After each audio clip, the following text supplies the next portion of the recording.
past fire season. The panelists, we have 6 panelists, and they will discuss a broad range of issues, including vegetation types and changing fire regimes, spatial and temporal distribution of fires, fire management, the role of climate and weather, including seasonal patterns, emissions and energy release, I think, and what types of fuels we're burning, and fire feedbacks to climate. So we're going to try to cover a broad amount of ground, and the questions we're kind of asking are, were these the worst fire seasons ever? What do they tell us about the future? What are implications for ecosystem health? And what are implications for feedbacks to regional and global climate? This is the schedule. I'm not going to read the whole thing, but we will, in another 2 minutes, get started with the talks. You can see that we have 3 panelists from Krasnoyarsk.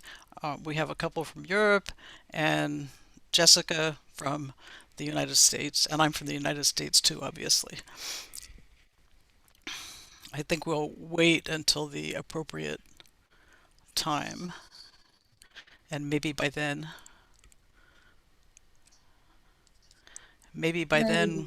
we will be able to see the translation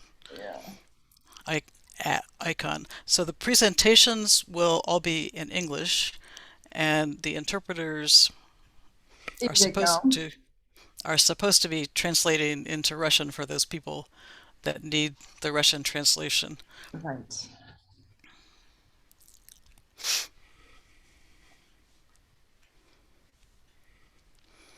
So, Elena, you're here. Yes. Maybe you want to. Oh, not Elena Oh, Kukavskaya. Sorry, that's all right. Maybe you want to share your screen, see if that works. Yes, sure. Can you hear me? We can. Oh, great. So can you share your screen?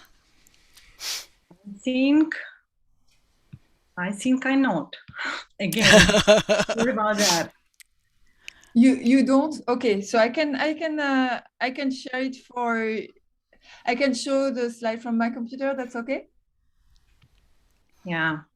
Okay. Sorry about that. I'm really sorry. No problem. Okay. You're not the first person this happened to. Yes. You know, I'm just using my laptop and something wrong with my computer at work, the main one. So I don't know. That's great. We have a backouted. All right. I can't understand why you didn't want to go into the institute at 10 o'clock at night. Okay. I have a PDF. All right, so let me share my screen. Yeah. Thanks a lot. Thanks a lot, Helen. And share. So I'll give everyone a 1-minute warning before your 12 minutes is up.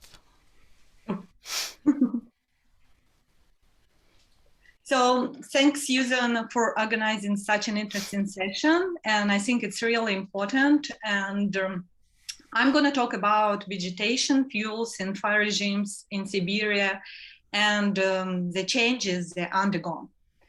So next slide. So Siberia occupies about 2/3 of the Russia, and it accounts for the largest annual burn in Russia. There are several dominant tree species with a large Scots pine, birch, and dark coniferous species such as fir, spruce, and Siberian pine. Next slide, please. So different forest types are characterized by different fuel structure, moisture, and loads. And they would impact on fire regime, fire behavior, fire effects, and emissions. So, for example, fire return interval in large forests in northern taiga and in dark coniferous forest in southern taiga is usually not less than 100 years, while in the drier Scots pine forest of central and southern taiga, fire return interval is usually much shorter. Next. However, even within the same tree genera, the variation of dominant ground cover and fuel loads characteristic is huge. So, for example, Scots pine forest with lichen as dominant ground cover shown on the first photo here is very different from the Scots pine that is grown in a boggy places, the last photo here. So we would get different classes of fire hazard and in these different forest types. And of course, we would get different fuel structure and fuel loads. Next. Fire return interval decreases from north to south due to increasing fire season length and anthropogenic impact. For example, fire return interval in Scots pine stands of central taiga decreases from 40 years in northern taiga to about 8-10 years in sub-taiga and forest type zone. Next, please. So compared to Scots pine, dark coniferous forests burn less frequent. However, fires in such ecosystem usually occur in summer, and they result in high to total tree mortality and a much larger fuel consumption. Next. Deciduous forests are usually located in the southern taiga or in the forest steppe zone. They might experience quite high fire frequency due to high anthropogenic impact, but those fires are usually spring and low severity fires that do not result in high tree mortality. Next, please. So fires in the mountains usually spread as crown fires with fire effects varying depending on its severity. Here's just an example of fire in a creeping pine we observed in the Republic of Buryatia. Next one. So in general, fires in the boreal forest of Siberia and in the whole Russia vary from low severity surface fires to high severity crown fires. However, the majority of them are low to moderate severity surface fires, after which stands often survive. Next, please. This differs from fires in Northern America, where fires usually spread as fire severity crown fires and often result in total tree mortality. Next. And I decided to skip this one in a new version of the presentation, thanks. So when we think about vegetation and a fuel change, one of the major drivers of that is logging. So nowadays, large areas of Siberia are disturbed by logging. Logged areas often have extremely high fuel loads due to woody debris, and typically they experience high severity fires than unlogged forest. Next one.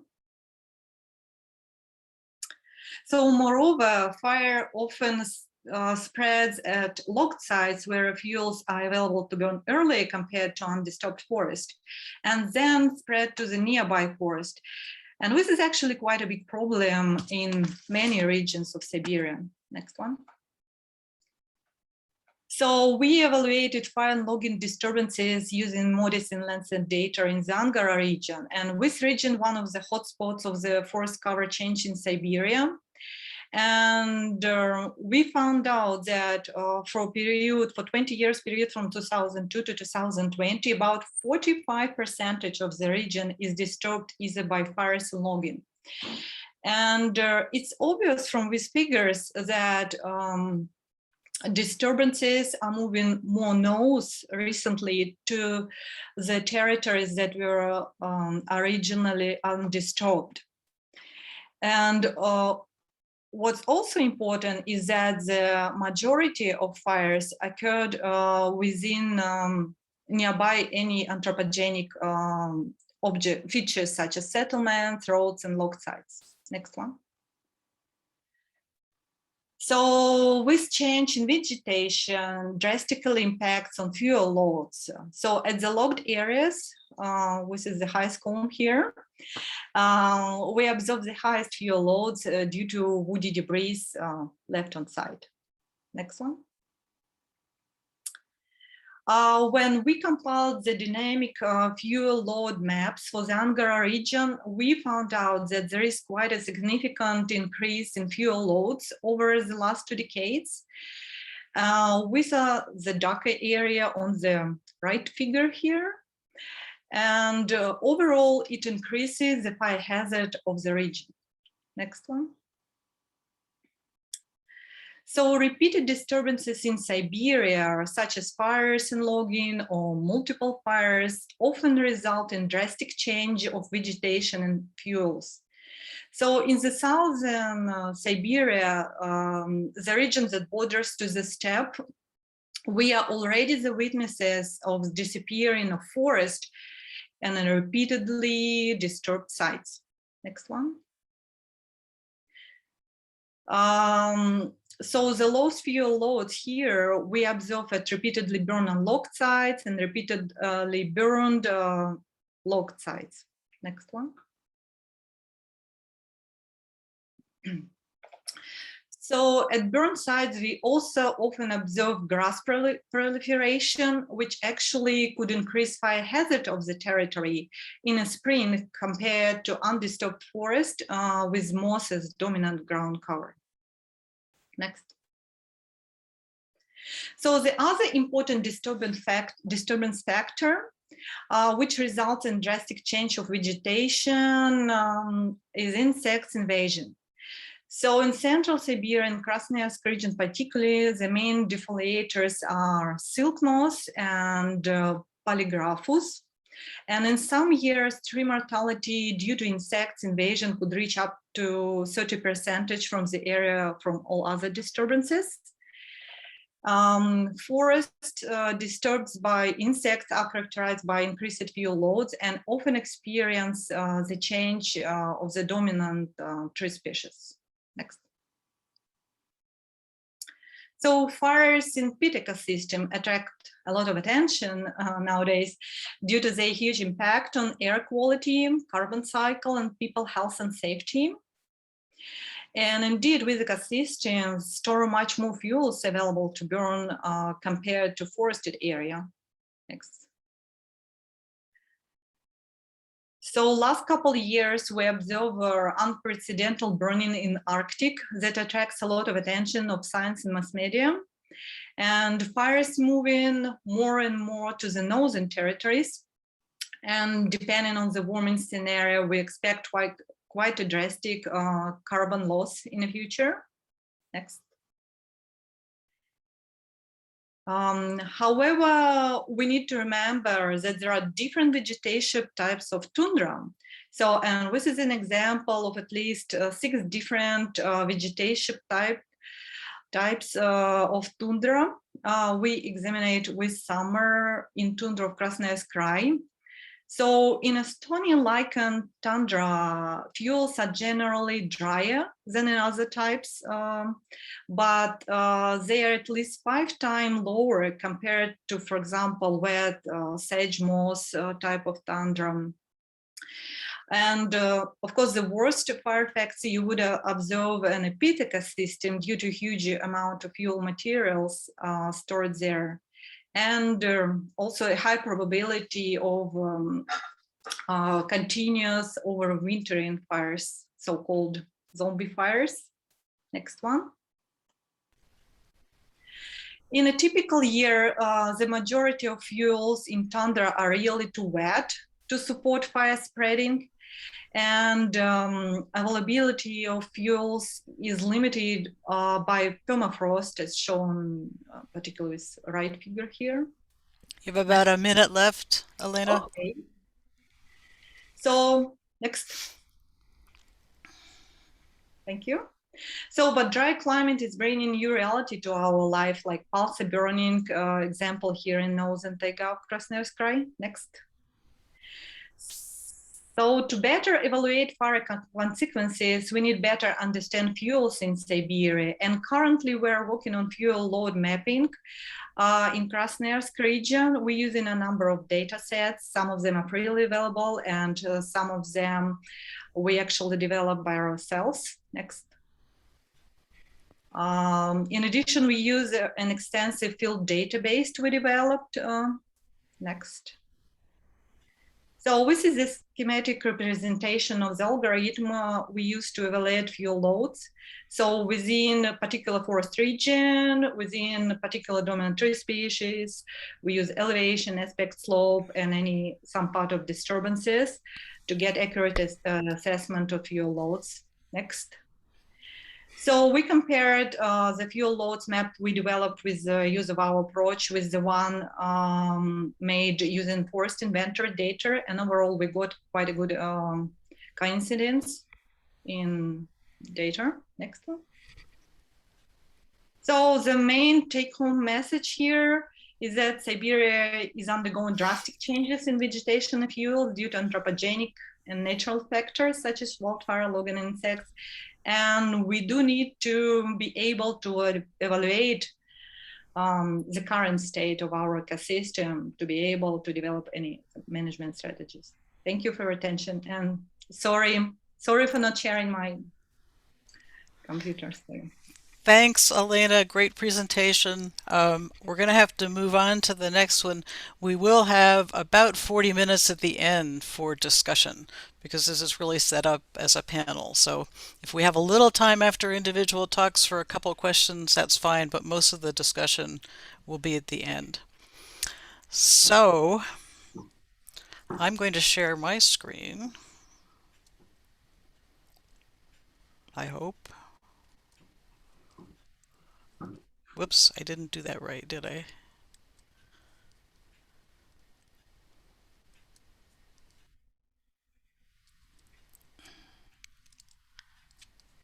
Yeah, that should be good. Yeah.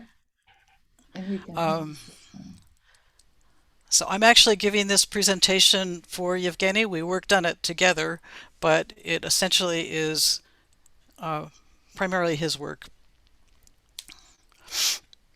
Just by way of background, during spring and summer of 2020, extensive fires in Siberia, as I think you all know, received a lot of press attention, and wildfire is the main natural disturbance in the Siberian forests. But the annual area burned in Siberia varies greatly from year to year and may exceed 20 million hectares in severe fire seasons, such as last year.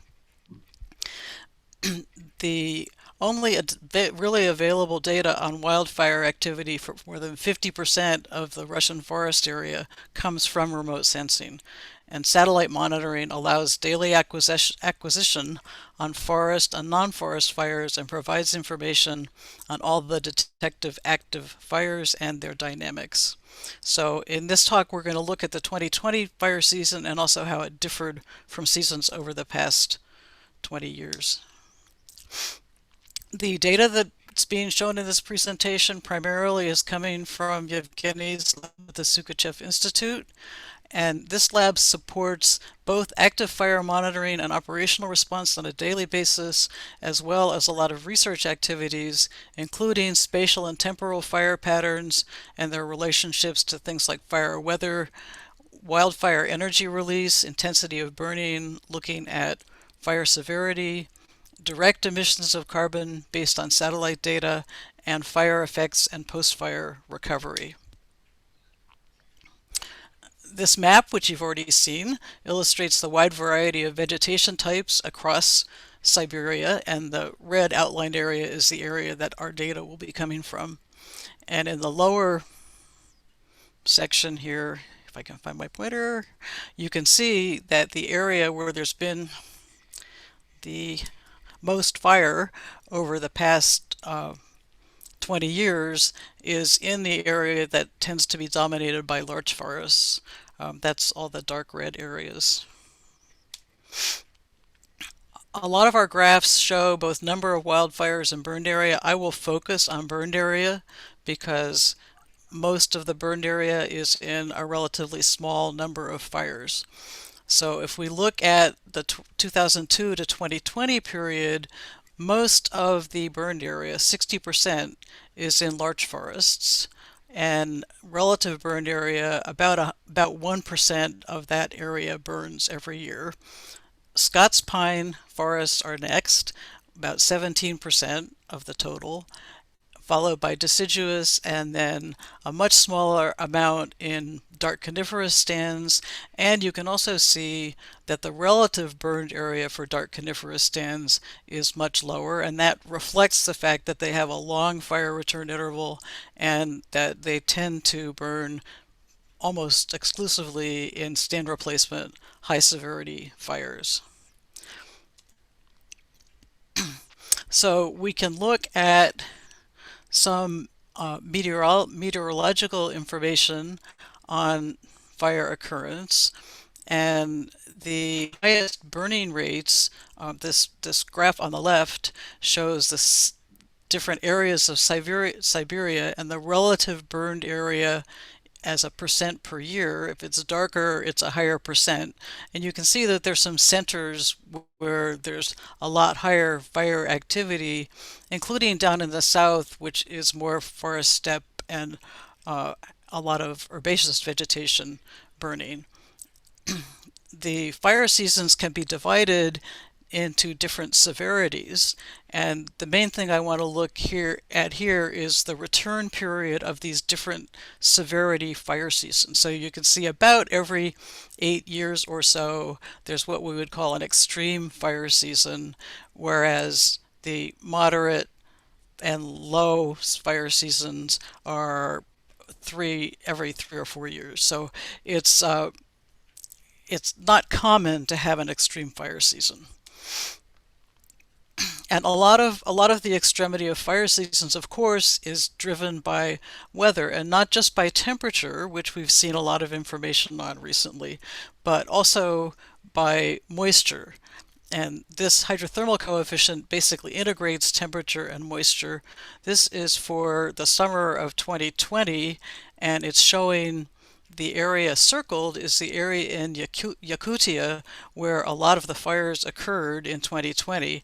And the next map will give you an idea of where those fires occurred. So the dark areas are burned areas, and you can see if I toggle back and forth that it's approximately the area where you have the driest situations. So in 2020, the distribution of fires by vegetation cover type, and these are different definitions from what were in the previous graph, but basically you can see that the highest percent of fires are in the steppe. The largest burned area is in what we call light coniferous forest, which combines larch and Scots pine forest, and then other areas have much lower amount burned. In the tundra, which got a lot of attention last year, was only about 13% of the burned area. We can look at it another way and look at the total burned area in different types of fires.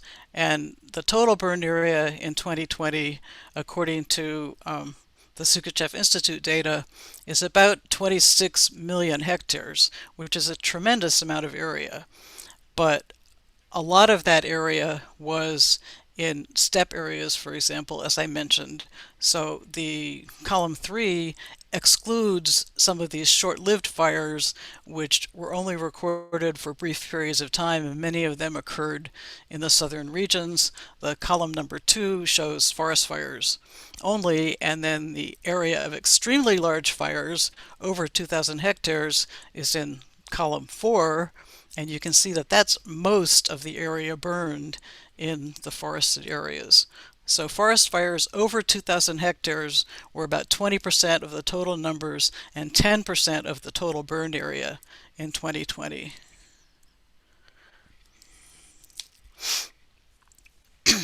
So we also looked at latitudinal distribution of fires last year, and this shows the one on the left. Just look at the red bars, which are the burned area, shows the distribution of burned area across latitudinal bands, and you can see it's quite even. And there were a slightly larger number of fires in the 65 to 70 north, or burned area, 65 to 70 north band than some of the others, but it's really a quite even distribution until you get to very high latitudes where there really was very little burned area. The right-hand graph shows the progression over the fire season, and early in the fire season in March, almost all the burned area was between 50 and 55 degrees north. Gradually, the fires move further north so that by the time you get to June and July, you're having a lot of fire in the far northern areas from 65 to 70 or even 75 degrees north. And after July, it kind of moves back south again. So I wanted to look also at the burned areas over the past 2 decades, and you can see that there is, look at the bottom graph for burned area, that there is a significant increase in average burned area from 2001 to 2020, but there's also a very high variability.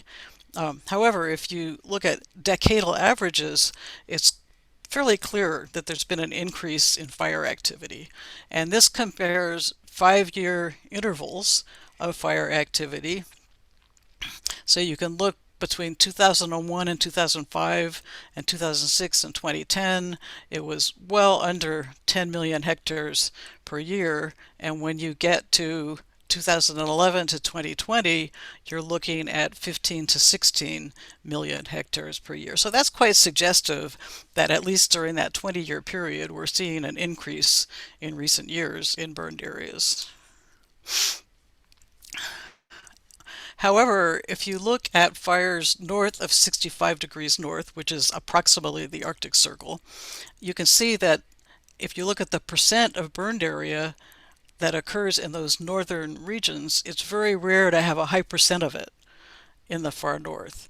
The highest was in 2001, but of these 3 high years that are shown on the graph, in which more than a quarter of the burned area was north of 65 degrees, only 2020 was a year that was actually a high fire year across Siberia. So even though the percentages are high, the total areas burned may not be very high. And then the last thing that I want to show you, and I guess I'm going to be pretty much right on time, is this just shows the last 4 years. So 2018 is the upper left, 2019 is the upper right, and then 2020 is the lower left, 2021 is as much as has burned up until now in the 2021 season in the lower right. And the main point I want to make out of this is that the areas in which a large amount of burning occurs change from year to year. And I think we'll hear something in later talks that explains this a bit, but basically it's to a large extent due to changing patterns in atmospheric circulation and weather that make certain areas of Russia more susceptible for fires one year and other areas in a different year. So in conclusion, our data indicate that the 2020 fire season set a record for the amount of area burned across Siberia over the past 20 years. This included an unusual amount of fire activity in the far northern part. The high fire activity in 2020 was associated with severe summer drought that led to extreme fire behavior and long-duration fires. Fires started in March at lower latitudes and expanded further north as the season went on into June and July. And about half of the area burned in 2020 was north of 60 degrees, and nearly a quarter of it was north of 65 degrees. Over half of the burned area was in areas classified as forest, some of which, based on evidence not shown here, was almost certainly intermixed with peat bog, as that's a fairly common type of vegetation in certain parts of Russia. Almost a third of the burned area was in steppe regions to the south, and 13% was in tundra. So thank you. I might have gone a little bit over. I was having trouble timing myself. And Yevgeny is here to answer questions when we get to the Q&A at the end. So I think we are... For a minute, I had news from the interpreters. We can have interpretation only in the main room. So we could easily move everybody to the main room to get interpretation, or stick here and not have interpretation. I leave it to you, Susan. Oh, well, how hard is it to move everyone to the main room? Very quick, you just click on the bottom right of your screen, leave room, and then you have a choice. You just do the choice by default. Just stay there. Leave breakout room. And I suggest we do that.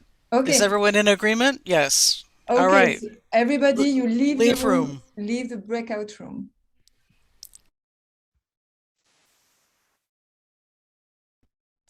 And so now, oh, it's here there. in the main room, you should see the interpretation icon. It's there. It's there. Awesome. That's great. Yeah, And thank you. Anna and Adjeva are here already. So yeah. Okay, so we're ready to move on. Is my screen still showing being shared? No. Okay, great. Thank you. So our next presentation is a recorded presentation, I believe, by Roman Kotelnikov. But I also think he's here and will be able to help answer questions later. Ellen, I think you have that.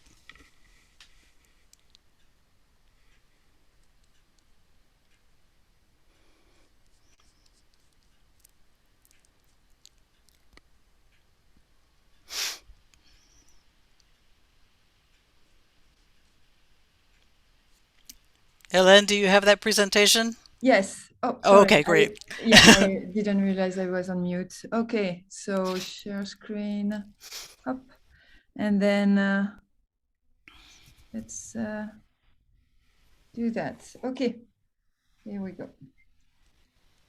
Hello, I'm Roman Kotelnikov, the head of Center of Forest Speleology, which is a branch of our Russian Research Institute for service culture and mechanization of forest. We appreciate the opportunity to participate in the session. Our presentation today is about forest fire zone in Russia. My colleague Yulia will be presenting. Thank you, Rob.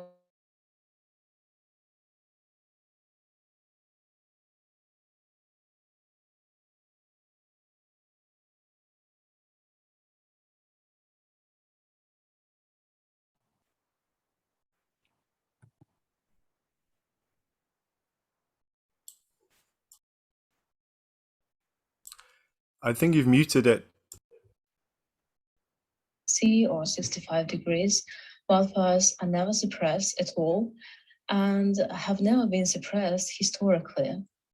It's not really so, in fact, and we will elucidate a little bit how the decisions about fire suppression are made. So let me share my screen now and continue with the presentation. Forest fire zoning as the basis of forest fire protection. Before 2007, there were 3 levels of wildfire protection in forests. Was implemented only in wildfire protection on the ground was carried out by fire chemical stations of forestry enterprises. Remote territories that could not be reached by land in less than 3 hours were protected by aviation. Forests where wildfires were extinguished by forestry enterprises were considered as actively protected forests.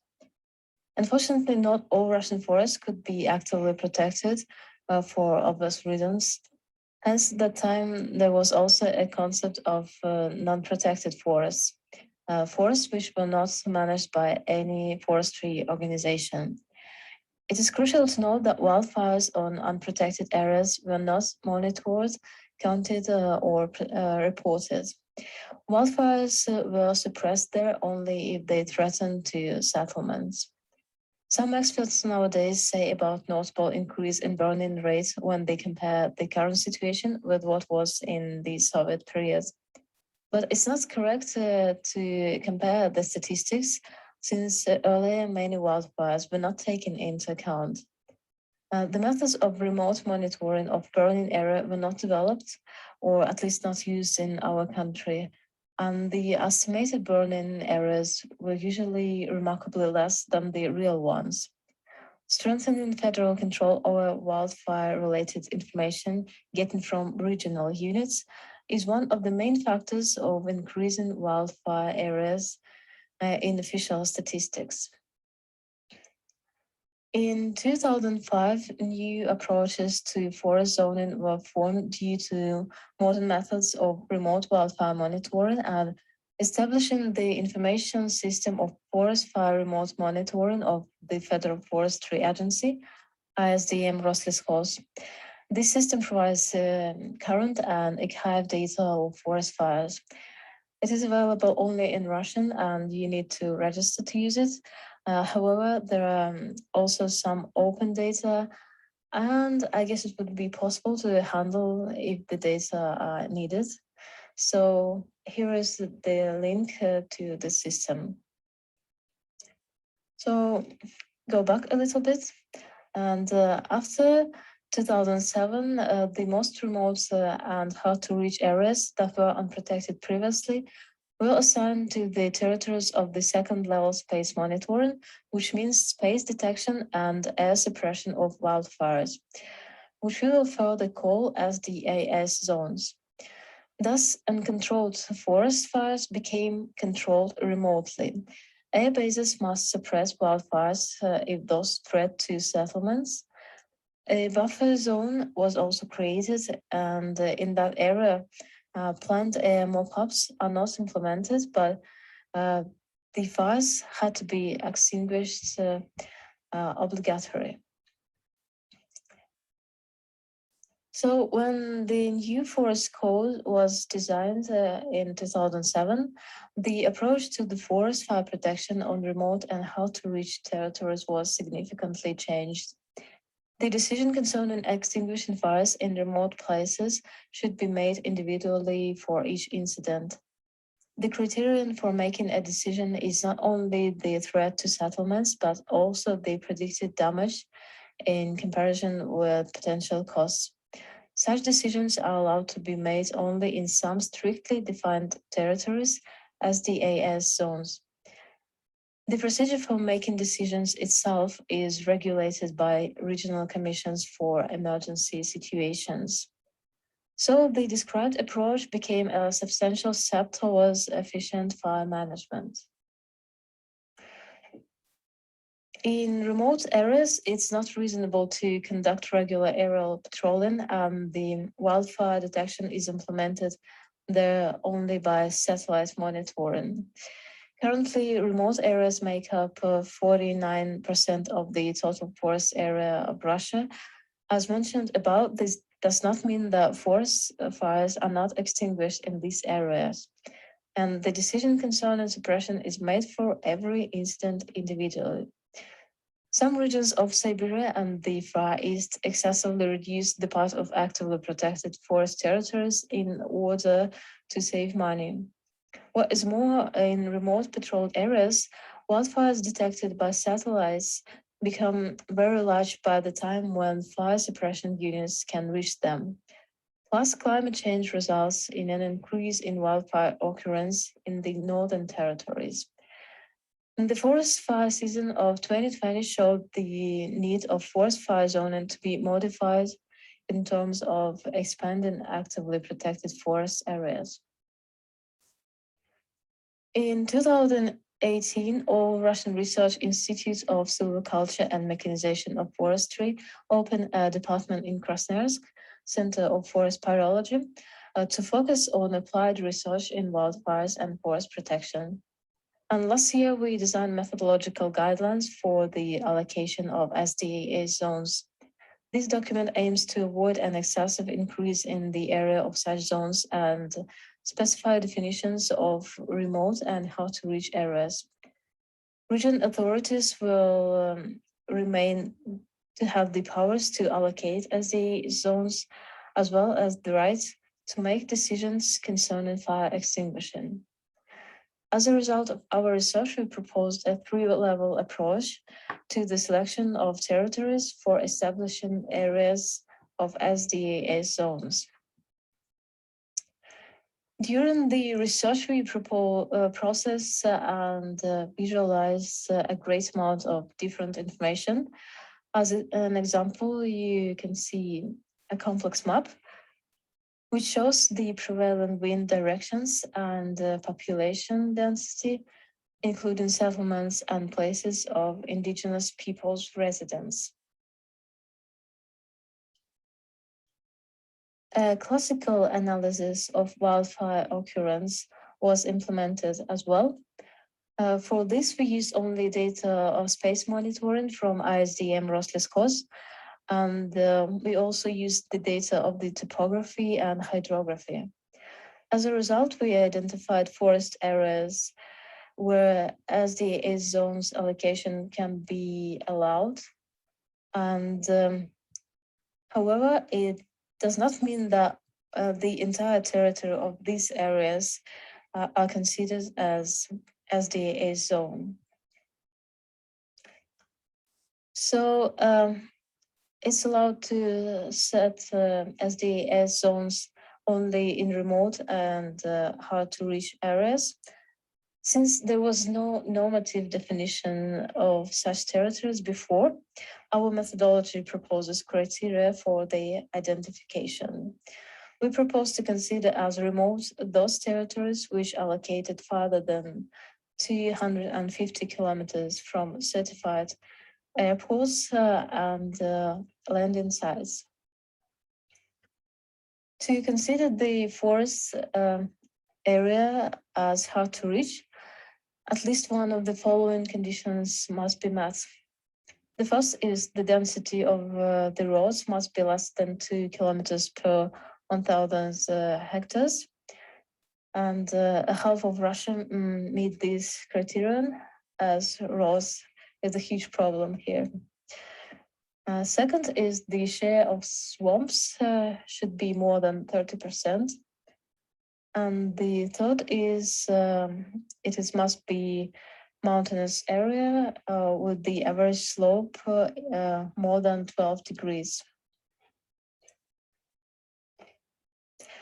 As a third level of restrictions, we propose to prohibit the inclusion into the SDAS zones forests of the federal protected areas like national parks, reserves, and forest areas listed for the following purposes listed here. And also we propose to limit the adjoining SDAS zones to federal protected areas and to the areas of ground forest protection. So forest fire protection is a fundamental part of the strategy for the future transition to adaptive sustainable forestry. And SDAS zones are the essential parts of forest fire zoning, which in its turn is a key element of the forest fire protection system. Applying a differentiated approach to the fire protection establishment on various territories will help to use limited firefighting resources more thoughtful and efficient. What is more, SDAS zones are only one of the elements of forest fire zoning, which will certainly be improved. The strategic planning of forest fire protection should be based on the scientific research, definitely. Nowadays, information technologies develop intensively, and there are good prerequisites for a breakthrough in the field of management decision-making systems. Anyway, there's still a lot of work to do, and our center is open for interactions and cooperations. So I finish on that point. Thank you for your attention. Thank you very much, Roman and Yulia, for a great presentation. We're going to move on to the next presentation now.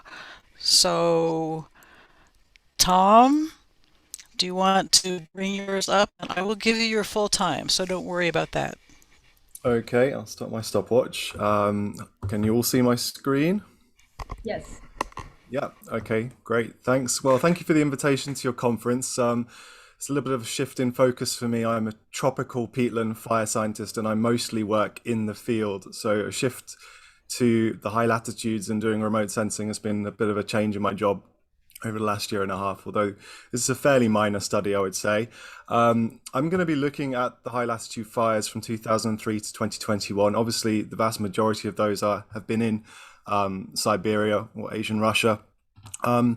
And part of my task was to look at the land cover, so there'll be some complementary and a bit of overlap with Elena and Susan and Yevgeny's talk, but I'll also be looking at the peatland cover and the permafrost cover and where those fires were occurring relative to those important land cover types.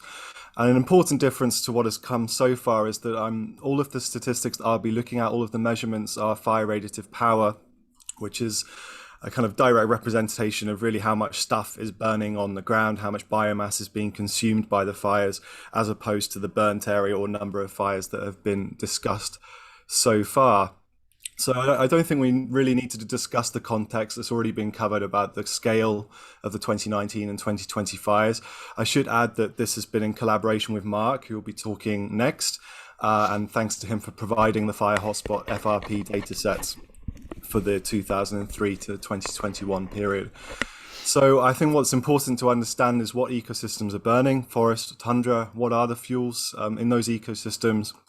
And really I'll focus heavily on these latitude questions which haven't been covered so far, which is the extent to which these fires are occurring on peatlands. And I'll touch on whether these fires are actually igniting peats, which is a big difference really between fire on peatland versus a fire that's actually ignited the peat, and also the distribution of these fires on permafrost soils as well. So basically this is just a big, massive, multi-spatial data set analysis, taking the fire hotspot data and then extracting information from a whole host of different freely available data sets. And at the end, I'm going to give you a link to a kind of interactive version of the plots that I've been generating so that you can essentially generate your own from these data sets. So here's the Copernicus 0.1 by 0.1 degree hotspot dataset, which is based on the MODIS hotspot detections. Beige spots here, it's everything north of 60 degrees north in my analysis, so I'm aware that that does miss the study region of the speakers. Многие данные In this particular map are the fires in the 2020 не были учтены. season. And again, Mark will talk about the associated fire emissions from these fires and the hydrometeorological virus. Службы мониторинга атмосферы выбросом во время факторов. Hopefully that will serve as some interesting discussion points for our panel. One of the first things that really jumps out to me when I've been looking at this data set across different latitudes, just like Susan and Yevgeny did as well, is that if we look at the very highest of latitudes, especially north of 67.5, 68 degrees north, the vast majority of the fire activity or the fire radiative power has been generated in the last 2 years, in 2019 and 2020, as opposed to the lower latitudes where you see a kind of fairly even distribution between years.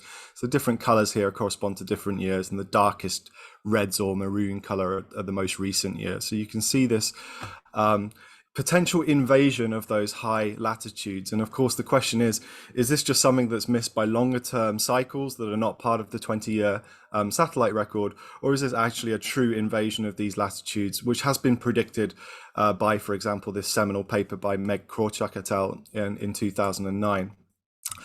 So I've been using the Global Land Cover 2000 dataset for the global analysis, or the pan-Arctic analysis of ecosystem type and forest type and shrub type.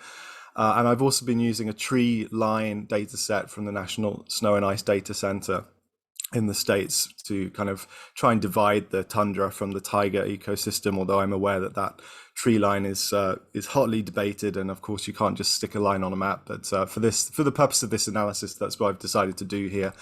And you can see here some sub mapping of Alaska, Central Siberia and Eastern Siberia here, again with all of the fires in the data set from 2003 to 2020, and then the fires from the 2020 season. And two stories emerge really from the full data set, and that is the full season in the Arctic Circle. So this is May to August fires, and what we can see is that dominance of 2019 and 2020 here. And this dark grey color is the larch. So you can see an expansion of the fires. And this, at the moment, I'm still discussing pan-Arctic, so the whole of the Arctic Circle. We'll have a look at Siberia, particularly specifically, in a minute. The second story is the shift to an earlier fire season in the tundra. So these are the fires that are only beyond the tree line. And here we're only looking at May and June, so the earlier part of the fire season. And again, what we can see here is, notice the order of magnitude difference in the FRP between the whole of the Arctic Circle and just north of the tree line. So it's about 10% of the FRP for the fires that are north of the tree line in the tundra. And again, you can see 2020 standing out as a big year in that early part of the fire season in the tundra ecosystem. So a little note, most of my work has been looking at pan-Arctic or global study really. But if we narrow down the data set to Arctic Siberia, so looking at kind of everything east of 60 degrees, then really there isn't a huge difference because most of the fires in the Arctic Circle are burning in Arctic Siberia. The only real difference really is in the earlier years in 2003, 4 and 5, where most of the fires were in the Americas. But the rest of the data set really is very representative of Siberia. Just to touch on 2021, because the pattern has been slightly different this year. Most of the fires have been occurring in this region, in Yakutia, just south of the Arctic Circle, so between 60 and 65 degrees north, as you can see in the red dots on this map here. And what this means is 2021 is actually a return to levels that have not been seen since 2005. When it comes to total fire radiative power in the Arctic Circle. But if we look north of 60 degrees north, and this is just for May to July, because I haven't updated it with the data from August yet, obviously, we can see 2021 breaking records, but also dominated by fires in the larch, so the needle leaf deciduous. And this kind of consistent with Yevgeny and Susan's talk, look at trends in burnt area and fire intensity. And I should also add that the GLC tree cover that's needle leaf deciduous has a very good match with the Russian tree species map, which basically defines this as larch. So again, now focusing on peatlands, moving away from land cover. And what I'm using here is a map of peatlands developed by Yu et al. In 2010. Recently updated, so this is a very new version of this global peatland map. And again here, just to highlight the kind of spatial distribution of the full data set and just highlighting the fires in 2020, both pan-Arctic on the bottom left here and then just a subset of Yakutia on the right. We can see where the overlap might lie between the fires on peatlands and the fires outside of those peatlands. And this is where that figure comes from that Susan just mentioned in the talk by Susan and Yevgeny, in that just over half of the fires, and this is north of the Arctic Circle now and beyond the tree line, generally it is just over half of the fires are burning on land that we know to be peat soils. So that's the difference between this brown shade here and the grey shade, so your peat soils and your mineral soils, according to that map from 2010. And whilst obviously 2019 and 2010 were big years overall, we can see here there's a huge amount of area on peat that is affected compared with previous years as well. So a supplementary analysis I've been doing on a very new data set that only came out, really was available earlier this year, is the Hugelius et al. 2020, which is a map of potential peat depth and also soil organic carbon. So I've been looking at that as well, mainly because mostly on Twitter, people have been speculating that maybe these fires are moving into deeper peat regions from peripheral peat regions through time. And I can say my preliminary analysis, and it is only preliminary, is that really there's no trend in the potential peat depth through time. So the shade of grey here corresponds to how deep the average potential peat depth is each year, and also in soil organic carbon as well. So there's no real trend here in kind of the shift from shallower peats to deeper peats, but it is useful to note that these fires are happening on peatlands with a kind of average potential peat depth of a couple of meters. So an important question is, is the peat really burning? peat fires are very different in terms of a phenomena to a surface flaming fire. Often they're underground, they're covered by a surface of kind of ash or char, which insulates the energy from the atmosphere, which means they're very difficult to spot from space. If we look at this peat fire, which is absolutely not boreal, this is the tropics, this is in Malaysia, you can see here that there's a lot of surface vegetation left behind, but what you see here, this is smoke coming out of the ground, it's not mist. And it's hot enough, well, or cool enough that I can stand on top of this fire as well, which means that the energy emitted into space is much lower than that from a flaming fire, so it's much harder to detect. And compare that with a boreal forest fire like this one here in Alberta, Canada. This was filmed over 10 years ago by myself. There's a big difference in these two phenomena, which makes these almost impossible to detect from space, and they're almost certainly not accounted for in the total emissions estimates that I know Mark will discuss next. And we discuss some of these problems in our Nature Geosciences, Jessica's piece, who will speak later, our Nature Geosciences commentary. There's a link to it here, and I'm happy to share these slides, and if you want to scan the QR code you can, but I'm about to skip over this slide now. But in this we do find evidence of peat fires from high resolution satellite imagery. I'm aware I'm very close to my time, so I'll move on very quickly. I've also been looking at a permafrost cover data set from the National Snow and Ice Data Center. Not surprising really that the vast majority of these fires in Yakutia are occurring on continuous permafrost, that's 90 to 100% extent. And many of them also occurring on what is considered to be high ice content permafrost as well. And so this is what this time series looks at, is the distribution of those fires over different permafrost types.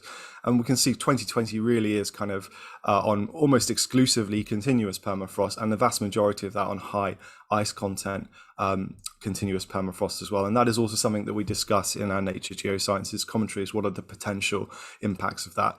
Now, 2021, this is 60 degrees north and further north. 2021, this is just so far, up to July, we've already broken the record. По 2020 года The rest of the years is the full data set up to the end of August. мы Don't look at September. видим, что данные до We could expect 2021 to be августа, ahead of 2020. а мы ожидаем, что в 2021 году это значение удвоится. So very quickly, if you allow me 1 minute, Susan, because Если вы позволите мне одну минутку, I'm just going to show это, возможно, the interactive важно для нашей дискуссии. generated. So I'm going to bring up this. Can you still see my internet browser? Yes. Yeah, okay, great. So basically this is everything I've been showing. This is these are all the same, but by land cover, by peat, and by permafrost extent. And this is interactive, so you can, at the moment, this is everything north of 60 degrees, but we can turn off this and it will only show north of the Arctic Circle. So it updates all of those plots. We can also restrict the longitude. So let's bring it to 60 degrees. So this is probably Siberia, and then that'll modify the plots again. And if you're only interested in larch, we can kind of unselect all of these land cover types and just select needle leaf deciduous. And it should bring up the statistics just for that land cover type as well. So I'm happy to share this with you all, and you can fiddle around with this, although please pay attention to the rest of the speakers. I'll share that in the chat right now. Thank you. That was a great talk. Okay, Mark, are you ready to roll? I'm ready, yeah. I'm just going to share my screen. Can you hear me okay? Yes. Yep. And yeah, I guess you can see my screen, my slides in full screen. Yes. Oh, okay, I can see people nodding, thank you. Okay, so thanks to Susan and the committee for this invitation to talk about some of this work today. I'll admit that some of it's a little bit outside of the things I do day to day as well, but I'll give it a go. And there's just a caveat I've added to the title, which what I'm going to show is basically a sort of walk through the hydrological, meteorological, and climatological patterns, which seem to match up with the fires that we observed in 2019 and 2020. Okay, so I'm going to start off with this animation, which is showing the June to August, all the observed fires in our data set, which Tom just showed in his analysis. So this is from our global fire simulation system, and it's basically using MODIS, active fire observations from ACRA and Terra merged together to provide this. Essentially, we use this to estimate daily wildfire emissions for our atmospheric composition modeling. but then we also have this data set, and this is FRP. And the point is, it just shows, relative to some crude definition of the Arctic Circle, how much high latitude fires move around from year to year, which will be related to what I'm going to get at later on. So this is just a quick sort of summary slide of at the top left, the daily fire radiative power for all latitudes north of 66 degrees, showing 2020 in red, 2019 in the gold color, and there's the gray bars underneath, which are an average of 2003 to 2018, just to show the day-to-day variability in the fire activity north of, or the FRP north of the Arctic Circle in those 2 years. So we can see through from the middle of June onwards, all the way through into early August, quite high values above the average anyway. The bottom left chart then is the total estimated carbon emissions for June, July, August, and other months, showing just how much bigger 2020 was for the Arctic. And I think actually this might be for Arctic Siberia, just to show how much bigger it was than all the previous years. And then the chart on the right is the daily cumulative emissions. And again, 2020, 2019 really stand out for the Arctic Circle above the average and previous years, going back to 2003. So there's a few sort of metrics we can look at to try and understand what's going on. So the first thing I'm looking at is basically fire weather index or fire danger index. At ECMWF, we run 10-day forecasts of fire danger at the global scale based on the Canadian FWI definition. So this is not in any way calibrated for Siberia or Eastern Russia, but it's there as a guide. And if you can make out little green dots on each of these panels, those are the observed MODIS observations up to the dates given for the maps. And this is just very coarsely given as the first of each month through 2019 and 2020. And basically what we see is a lot of the observed active fires are occurring where the fire danger is high, even though this might not be the most suitable definition for this region. But we also have a reanalysis of the fire danger, which goes back to 1979. And so we can do some calibration of fire danger in different regions based on that information. So this slide is a little bit complicated, but basically the top panel is showing the average fire danger for June, July, and August 2020, and it's showing, so basically in June there was this very high fire danger rating within the Arctic Circle in Siberia, and this also then led to increased fire activity. So the chart on the right, so the colors that you see here, each row of this matrix, if you like, is a 10-day forecast of fire danger initialized on the date that's given on the y-axis, going from the 1st of June at the bottom up to the end of August at the top. And so basically the yellow and red colors are showing where the fire danger is higher for the region shown in the maps.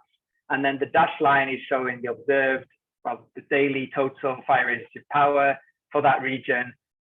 And what we see is where the red values and yellow values are, they match up high fire danger with high observed fire activity. So this is quite satisfying in a way, because these are two very independent pieces of information that show that there is some link then between fire danger, which is mostly based on hydrological conditions, with then what we observe from the satellites.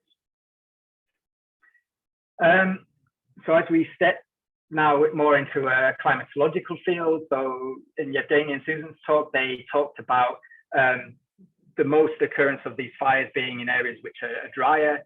So these two maps here are showing soil moisture anomalies from the ERA5 reanalysis, and the red dots in each of them are showing then the observed fire locations graded by the fire radiative power. And what we see 2019 on the left, 2020 on the right, that in most of the cases where we're observing fires, they're occurring where the soil moisture is much drier relative to the climatology from 1981 to 2010. But again, we see these differences in the spatial distribution of where the soil moisture pattern is, and also the fires.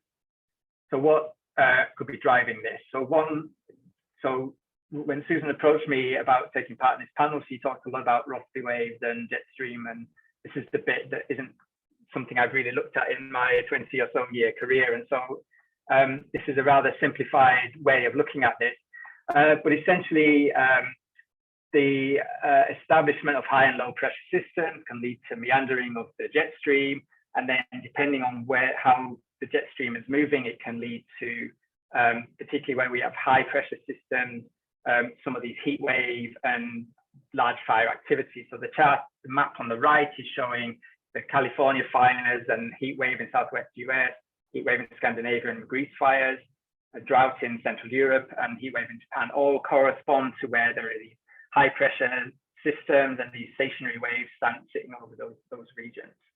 And one way that we can look at this is through the 500 hectopascal geopotential height. And this chart shows, so if we look at the right-hand panel first, so we see where these high and low pressure systems, I should acknowledge this is a slide I borrowed from Susan's slides that she shared with me a few days ago. So we see this high pressure system over Asian Russia, this low pressure system, and then the shading is showing this the displacement in the atmosphere, if you like, up and down relative to the 500 hectopascal level. And so we see this increased geopotential height anomaly where the high pressure is, and then the chart on the left is showing again ERA 5 reanalysis surface air temperature anomalies. These are for June 2020, and we see this high surface temperature anomaly corresponding with where we see the geopotential height anomaly. So taking this in mind, I'm going to look at 2019-2020 in terms of these anomalies, the fires, and also the air pollution, and then have a quick look at 2021. So here I'm showing on the top row, the two maps are showing just for July in this case, all the observed fire locations relative then to the row below, showing the geopotential height anomalies for those years. And so we see delimited by these red oval shapes, the most of the fires are occurring where we see then these increased geopotential height anomalies. So all these fires obviously produce a lot of smoke. And so if we look at then also the monthly average organic matter aerosol optical depth over the same region, we can then see, again, some similarities in the distribution of the smoke and the geopotential height anomalies. So for example, in 2019, we saw these fires in Alaska as well as through Siberia and into the Arctic Circle. And so, excuse me, we also see this geopotential height anomaly, not just over Asian Russia, but also over North America. In 2020, that was not the case, and we see mostly then smoke over Siberia. And of course, then this affects the synoptic scale weather patterns, and also affects where that smoke goes and where the transport of the smoke could go.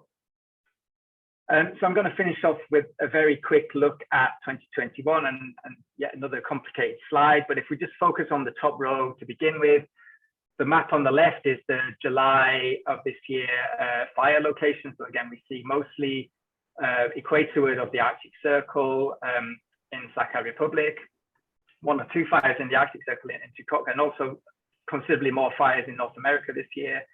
The middle chart is showing the Hofmoller plot of the geopotential height anomalies going from mid-May at the top down to the first week of August at the bottom, and sort of marking out where roughly the Sakha Republic, and we can see this progression of Rossby wave, if you like, moving from more temperate latitudes up to higher, moving from west to east, so I get this right. And we can then see this in mid-July, this very high anomaly in geopotential height, which I don't have the corresponding chart for the daily fire intensity, but they correspond quite well. And the chart on the right is showing the cumulative daily emissions from the Sakha Republic, just to show that a question was posed at the beginning is have we seen the most extreme years? Well, actually this year for Sakha Republic has been really at the extreme. Республика Саха испытывала экстремальную погоду в июле и августе. Внизу слева опять демонстрируется аномалия геопотенциальная.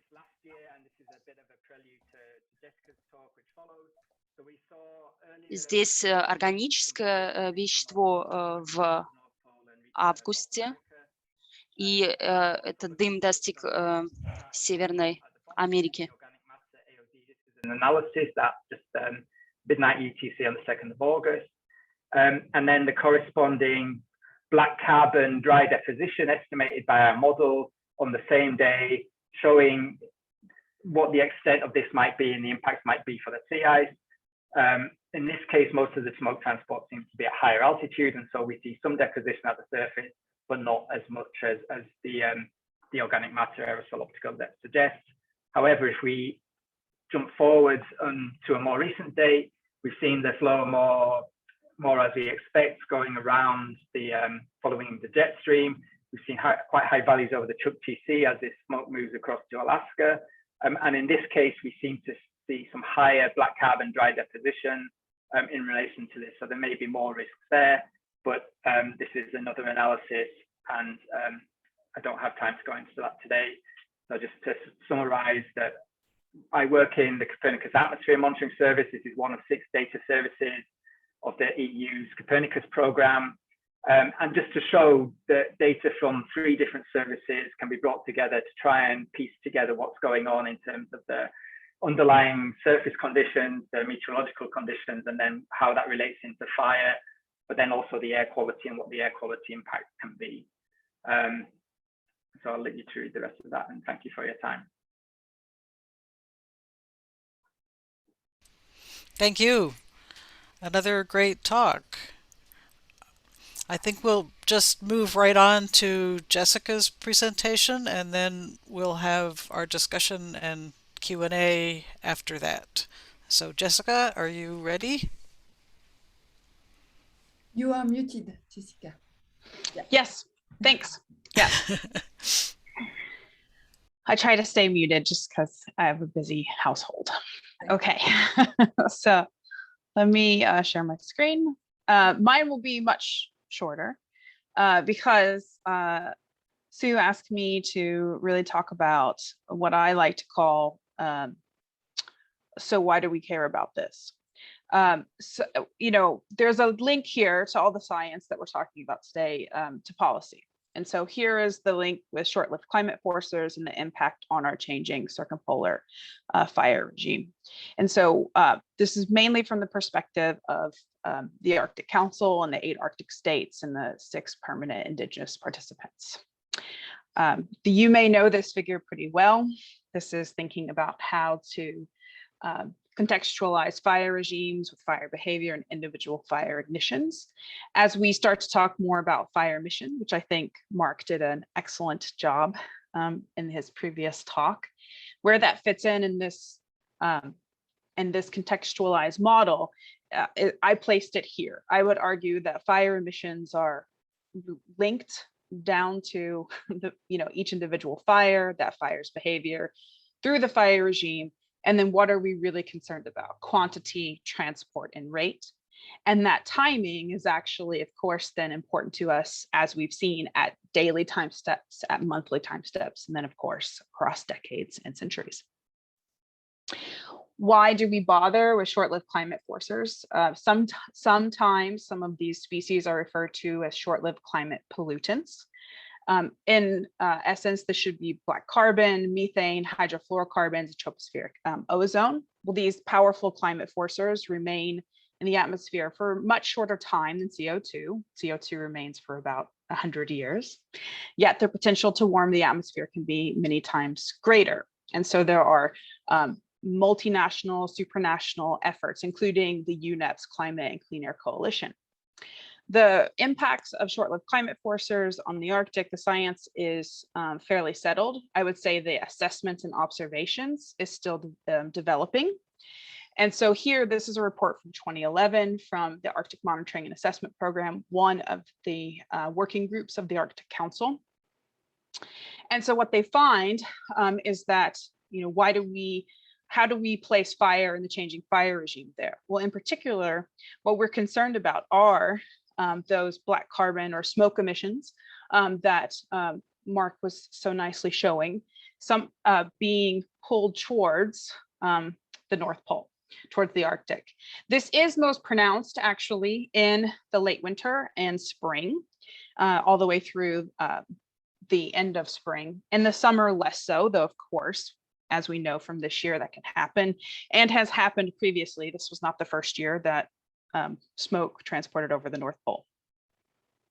Seasonality is key. So if we think, just go back to some of your basic biogeography classes or physics classes, remember that insolation or incoming radiation from the sun in the northern hemisphere tends to peak right around summer solstice. So black carbon deposition on any remaining late summer or fall ice would likely not lead to as much increased melt because at higher latitudes that insolation rapidly decreases with seasonality. And of course, you need an event. So I think Mark's previous presentation showed so nicely is that, yes, there's smoke in the air, but it has to have some kind of event to cause that deposition to occur. Smoke in itself is a public health and ecosystem health issue as well, on top of the climate issue. And so that is something we can't really divorce from this changing fire regime. And that's been, I think, very obvious in a lot of the media coverage, particularly the media coverage in Russian about Sakha and Yakutia this summer, as it has become a season of smoke. If you're wondering what the current sea ice extent is, this is from yesterday. So if we think about that summer transport of black carbon, a smoke from many of the fires in Siberia, the deposition was occurring basically where we don't see a lot of sea ice. So when should we worry about this? Well, let's go to a fire here that was earlier in the season. This is from May 1st. These are likely small human-caused fires because this is near human settlements, which speaks to a lot of the research that Elena Kukavskaya was showing in the first talk near the Arctic. So here, this is Oymyakon, right? So one of the coldest places on Earth has recorded some of the coldest temperatures ever. This is my basic show of the CAMS model that Mark had much nicer animations from in the previous presentation. This is the exact location of that fire. By the 2nd of May, we were able to start modeling the transport of the smoke within 2, 4, 6, 8, and now 48 hours later is when that smoke reaches the East Siberian Sea. And it is that point in which potential black carbon deposition is possible onto sea ice. This is a graphic made by Dr. Zach Labe, who's at Colorado State University, and he's using data processed from JAXA. And if we watch, this is the area in particularly where the smoke is going to transport. And we can see that there's already some sea ice starting to break up. So if deposition had occurred at this time, it would start the seasonal warming here. So this is one of the areas that tends to heat first. Extreme fire years above 60 degrees north are also important for methane comparison and methane emissions inventories and modeling. This is from a preprint. We have revised this and hopefully we'll hear back from the editor soon in Biogeosciences. This is work from the expert group on short-lived climate forcers of the Arctic Monitoring and Assessment Program Working Group of the Arctic Council. And here we find using the GAINS model run by EASA, that if you compare 2020 fire emissions as calculated by the GFAS fire emissions model, that extreme fires above 60 degrees north are greater than any sector except for waste and energy and flaring. And this is really important because while energy exploration and flaring will continue likely in the high northern latitudes and until the globe makes a concerted effort to decarbonize. So fires are one of the things we may or may not be able to control, but are still not just a black carbon issue, but a methane emissions issue too. One of the things also that's important for black carbon and methane, and potentially tropospheric ozone production, for those living in these areas is that we're seeing fire starting earlier and then later to burn. And this was published in a really nice paper last year, led by researchers in Yakutsk and also Japan, where they showed that 13-day longer fire season started actually in 2011. And the earliest fires would start in April and could even peak in May and June and July. We know in southern Siberia, there's lots of fires that happen in May and June, but they're showing this is happening even in farther north in Sakha. And here are some fires that were documented in Sentinel-2 by the end of May last year at 70 degrees north, and then as late as the beginning of August at 60, I can't even see that number, at 68 degrees north. Tom showed this previously, so I'm not going to dwell on this much except to understand, I want to reiterate for the discussion that why we care about these fires and potentially landscapes that we thought were fire resistant and or not fire prone is that these are much farther north, and since they're burning earlier, it means black carbon transport from localized areas is really important then in our consideration of managing black carbon. In that polar dome, that figure I showed earlier from the AMAP document, they're really considering sources in the spring and in the winter from industry, from transportation, from energy, and from agricultural burning much farther south. There's been very little consideration at these kinds of science policy nexus of actually localized Arctic or near Arctic fire sources during when black carbon transport and deposition is most likely onto sea ice. And I'll leave here. So another thing that that's important to remember is thinking about peat and the different fuel types is that we can use a lot of this data, and I think Tom shared with us a really great Tableau visualization as well. But if we were to combine peatland maps with predicted permafrost extent and geohazard indices, one of the things we could potentially determine is where are the increased peat fire risks and locations due to that thaw. And then thinking about how do we manage this to potentially prevent more short-lived climate forcers being emitted is what are the decreased capabilities to deploy ground wildland firefighting, and then to control these future peat fires and fire emissions, which really speaks to that very nice recorded presentation on the Center of Forest Pyrology. So with that, I'll end my talk and turn it over to Sue so we can start our discussion. Thanks, Jessica. Another great talk. I'm going to suggest that we all go back to the gallery so that we can look at each other. Мы можем сейчас включиться в галерею.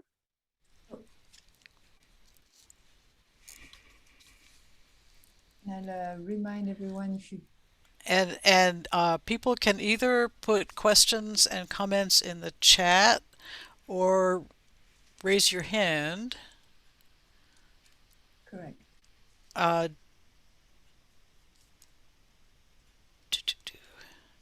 I'm having trouble getting back to where I want to be.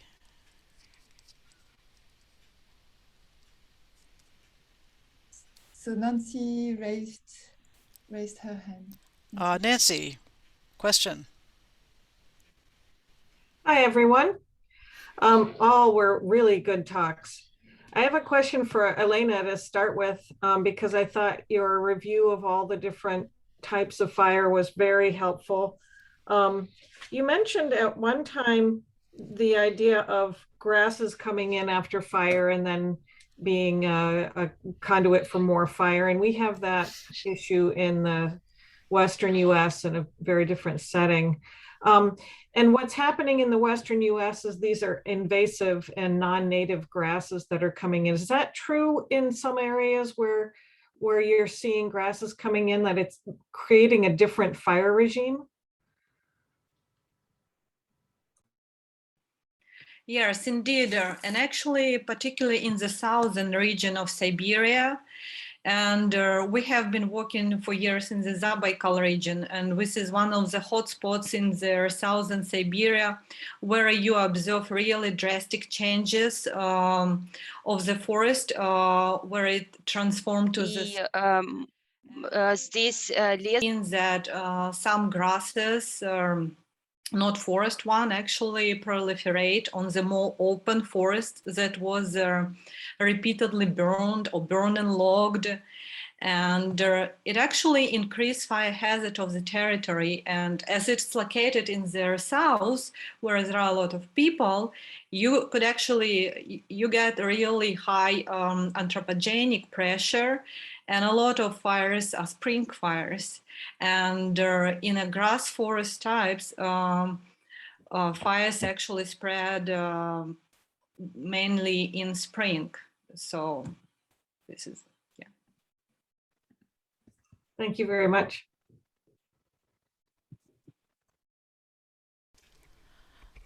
Another question.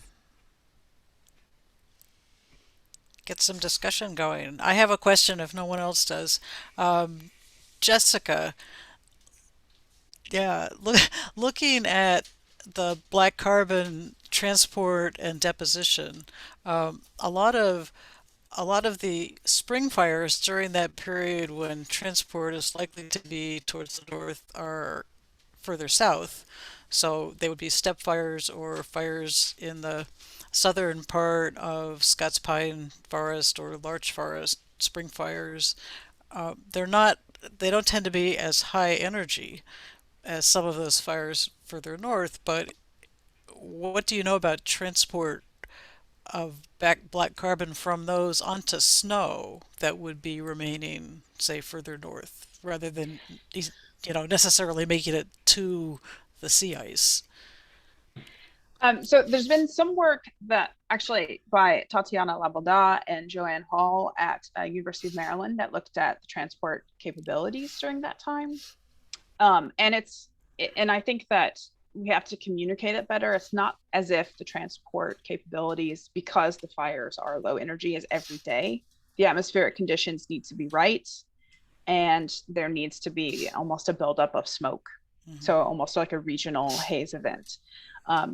They in particularly were looking at agricultural burning, but at a similar latitude line. And agricultural fires are even less energy than a lot of the grassland fires, and of course the forest fires. So even with those types of human caused, much less biomass, you still have transport capability. It's still able to transport to the Arctic and potentially be deposited. On the snow, there was does everybody remember the ArcTask campaign, which is now almost 20 years ago? Is that right? So, gosh, time is flying. So almost 20 years ago, and there was some work done by that using in situ observations, mainly in Nordic countries, and then also from the plane-based experimentation that showed that black carbon deposition on the snow was almost like, if you think of it as an ecological transect, that there was almost like a transect of deposition. So there would be some on the snow and then some on the ice. And again, a lot of this has to do with regional and local meteorological conditions and the atmospheric processes by which there is dry deposition, wet or dry deposition of black carbon. So it's, I would say that there's, and I would defer now to Mark, because I think that there are people who work on this, but it's very complex modeling to get down to, what are the right meteorological conditions and then where will this exactly deposit. But when it is on the snow, it is a similar process to, like, it does cause melt, right? It does cause heat. And if we're thinking about fire risk, that, the faster the fire melts, or the snow melts, then the more likely fuels are available. So Mark, do you want to speak to the complexities of that modeling? Yeah, so I mean, now a model we have, I'd say we have one of the best meteorological models in the world. For the meteorology, we run at much higher resolution than we do for atmospheric composition. So then already there's some uncertainty that comes into the weather, how the representation of the meteorology just that point of view before we even think about the emissions and everything else. And one of the big challenges we always have is where we put emissions from fires in the model inside relative to the surface. So clearly putting everything in at the surface isn't good enough. You distribute them through the boundary layer a little bit, and some of them need to get out of the boundary layer to then lead to this longer range transport. But like Jessica said, you need then an accumulation of smoke really to have sufficient quantities. But I guess still local to the fires is where you're going to see the biggest impact, not just in black carbon, but also air quality. And I'm not sure like how much air quality in itself is an issue for some of these communities, some of these fires in more remote regions of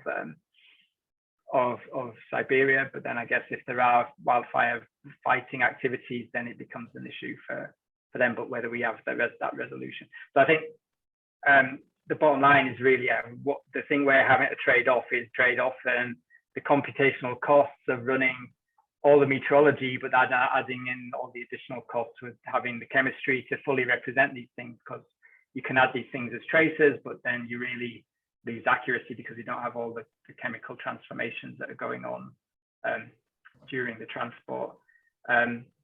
But the data sets are there. We're using satellite observations as much as possible to constrain the models, and we're using in situ measurements where they're available and as much as possible to then verify what the models show, so that we can have some confidence in when we look at these kind of deposition events or other events in the model. Thank you. Questions from Florian and then Jackie. Yeah, hi everybody. First of all, Susan, let me thank you. This was really a great suite of expertise you have called together here. And all of these presentations have contributed, from my point of view, a lot to the discussions. I think this was really great. Particularly, I have one request and one question. The request to these excellent presentations from our Russian friends is that they please publish this in English-speaking journals, because we often have the problem that not everybody is capable, like Susan, to read and speak Russian fluently, and we are suffering from that. So I hope that also in collaboration with us, probably. We can help here a little bit if this is needed, but this would be really great, because also what I've seen here, these are things which, particularly on the zoning part, etc., all that we would like to see published in order to use it also with different modeling exercises in the future, and this calls out for collaboration, not only with YASA, but also other people on the stage here. And the second thing is a question, particularly also to, actually, yeah, this can go to all. This is that we see a lot of statistical assessments, of course, here, and very interesting results. But how does the collaboration work with those modelers who try to look into the future? I'm particularly thinking here of models at YASA, but of course also, for instance, Earth system models, where the representation of emissions is really weak, that come from forest fires, from my point of view. Please correct me if I'm wrong. And I think this is something we should have in mind and jointly work towards improving that. And all the information I saw here, this would greatly contribute here. Thanks. And whoever on the panel would like to talk about collaboration on future modeling, I'm happy to hear more about that. Thank you very much to all again.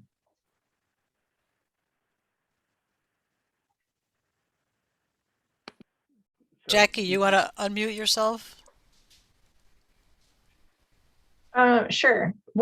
Florian, did you, well, if anybody wants to respond to Florian, just jump in. I was actually going to say, we have a lot of people who here, like Jackie, and others, yeah, I can see too, Nancy, who might also want to start talking about this future modeling as well. I think I saw Melissa in here as well, but there's other people who could talk to that besides just the panel. All I really want to say is that a lot of our scenarios for future modeling, working with some EASA scientists like Zig, Clement, and Gaines, is that we have a really hard time quantifying human-caused ignitions. And we spend a lot of time trying to get the climate scenarios right, to think about what the fuel loadings and fuel conditions might be. They're not dynamic like some of the other work that I think Jackie is doing. They kind of can be static, but we really don't think too much about human-caused fires. And as we can see from this panel, from everyone who talked, human-caused fires are a problem. And so we want to better represent that in the future as well. And I guess I'll defer to Mark and Jackie since they have their hands up. So I can definitely talk about projections. And so Jessica is right. I do dynamic vegetation modeling with a focus on wildfire disturbance with at NCAR, here at NCAR. And so a global-based model, but I do, at the moment, I'm doing regional applications. And so that was certainly one of my questions. How do all of these current patterns, how can we use this to inform our modeling? Because a lot of the modeling at this point uses past behavior. And so the model that I work with is Spitfire. Some of you might be familiar with it. And so it has multiple fuels. It's used in a lot of global climate models. And so I'm using it with a dynamic vegetation. And so you have shifting vegetation, which would allow us to then theoretically capture shifting fire regimes. So a transition from forest to grassland. You would see a change in fire behavior. And so it would be interesting to talk about just, capturing the current state and being able to accurately capture the current dynamics with the model and then make projections forward. It's a challenge. And so one of the things I wanted to ask about, and so validation is a big thing that I'm thinking about. And so I was pleased to see the maps of fire radiative power. And I wanted to ask about limits on detection of fire radiative power and the injection heights. And so Mark, specifically, if you looked at, because I know with the Australian Black Summer, the fire radiative power for the Australian Black Summer was so severe that the injection heights were extremely high into the troposphere. And so it changed transport. And so that wasn't something that came up, but I wanted to ask about, are the fires in Russia getting to those point where you're seeing these high injection heights? And from the modeling side, we're thinking about that, how can we include this fire radiative power? So we calculate fire intensity based on the changing fuels, et cetera. And so how can we include that to inform transport to the atmosphere within the coupled model scenarios? And I agree with Florian, we should all stay in touch and let's collaborate on these things. Okay, so maybe I should answer your question first, Jackie, so I still remember what it's about. I think I can remember Florian's a bit easier. So in our system, we're estimating injection height based on the plume rise model, the Freitas model, and also the IS for fires, which Mikhail Sofiev developed at FMI.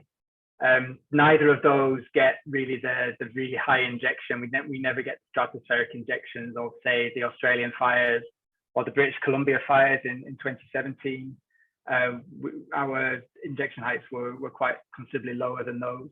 And we've never really got to the stage of actually looking at them that closely to see how we can improve them or do better. But it's basically based on the fire rated power observation, and then we using the meteorology from the ECMWF latest analyses, which is always improving. But it's something on our books to look at in a bit more detail. But it is there in the model. It's used operationally, and so yeah, it helps with the model skill in some respects and in getting the surface PM 2.5 correct in some areas.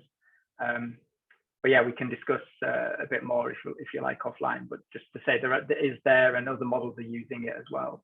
And I think at the smoke symposium last year, there was a whole session about injection height modeling and plume rise modeling and new approaches and parameterizations that could be used to do that. But we're still using these sort of fairly, the sort of classical versions of doing it, which were developed a long time ago. And then to answer Florian's question, so not just from a climate projection point of view, but also for meteorological forecasting, one of the reasons ECMWF runs these atmospheric composition forecasts, or why it started doing it, was because it was shown just at least aerosol and dust aerosol, and having a correct representation of that in the model improves the forecasting skill. And I think that's probably then true when you've got fires in such, or smoke in such quantities as we do from Siberia, that having a proper representation of that in the model will improve the meteorological skill and the forecast skill. But then the challenges are the same for that as it is over climate projection. So there are activities in ECMWF and in Europe to look at seasonal forecasting, and this is a big part of that. But the difficult thing is predicting the ignition. And so again, ECMWF is bringing in higher resolution, more detailed land cover models with dynamic vegetation to try and better be able to understand these. At some point, we might be able to model fire additive power, make a guess at ignition, and then include that for seasonal forecasting to have more accurate seasonal forecasts. So there are activities that are starting and that we're thinking of, but yeah, to be included in a discussion like that would be quite beneficial for everyone, possibly.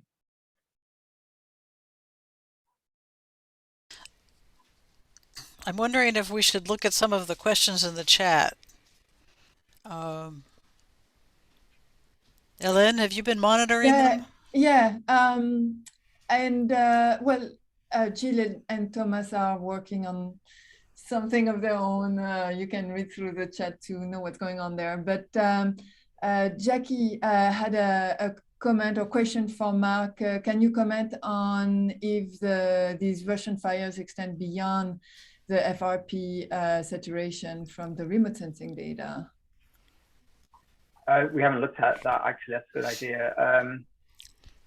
Yeah, that's one to look at, I think, again, in the future, to see how we improve the use of FRP for estimating fire emissions. But it doesn't, just to say, we don't seem to have any kind of cap in it. We can get some unrealistically high values, and we've seen that in some cases. But it's something we'll look at in future. And also, Melissa was saying, responding to Jessica's comment, that the Landis-2 model can simulate human-caused fires separately from natural fires. But you need we need data on daily fire spread, for instance, from the GeoMark database to calibrate, which is not a published database in Siberia, as far as I know. Yeah, I think that's a really great point. And I was aware of that functionality in Landis. I think I'm trying to make the point that it would be nice if perhaps in many regions of the world, we understand the human link to the fire regime a lot better and can even predict it. We don't need to be observing it than we do in a lot of our high northern latitudes. So it's nice, of course, to have the satellite, like you all, I think, are lucky because you have GeoMark for Alaska and Canada as well observed, but it's also worth cultivating relationships with many of our colleagues in Russia who are experts on the ground and talking to the local and indigenous populations and learning about how they use fire, because it's still very difficult to interpret why somebody set a fire from a high resolution satellite image.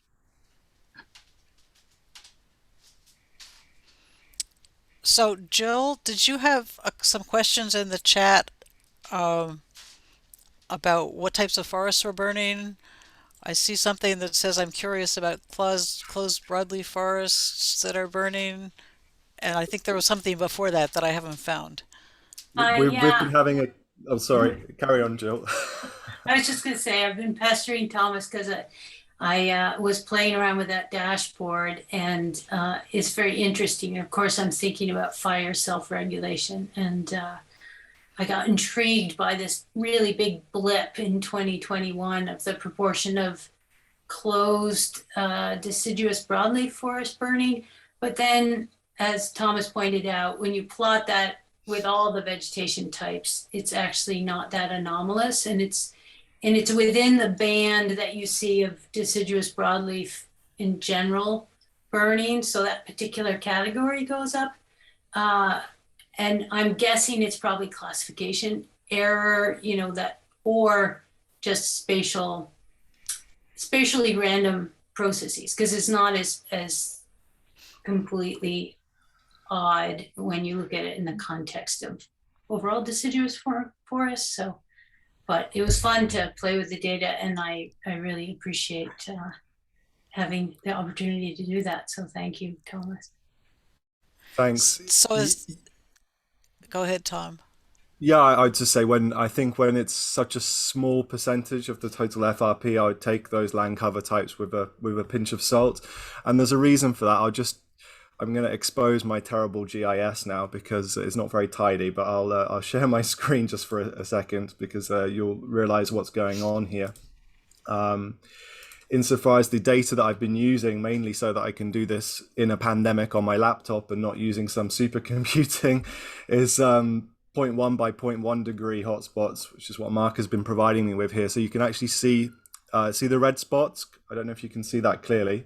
Yes. But you can see just how big 0.1 by 0.1 degree is. And you can see here that each one of those spots is probably overlain on multiple land cover types. And so the extraction of the data will have kind of included a bit of each type, I guess, for the statistics that I've been reporting. The dark green is that type that you're interested in. So you can see here where some of these are the majority of the kind of pinkish salmon color is large. And you can see there's some overlap here with these dark greens, which is the closed deciduous. But there are some, like there are these 2 points here, which are really kind of, but this might be a classification error for this area of forest here. So you can see when it gets to these smaller land cover types, I definitely take them with a massive pinch of salt. But when it comes to the broader forest type that's dominating the landscape here, I think we're getting some more reliable kind of statistics on that. Yeah, I'll stop sharing my screen. So Elena, what would you think that those closed broadleaf forests are? Are those like birch, aspen kind of thing?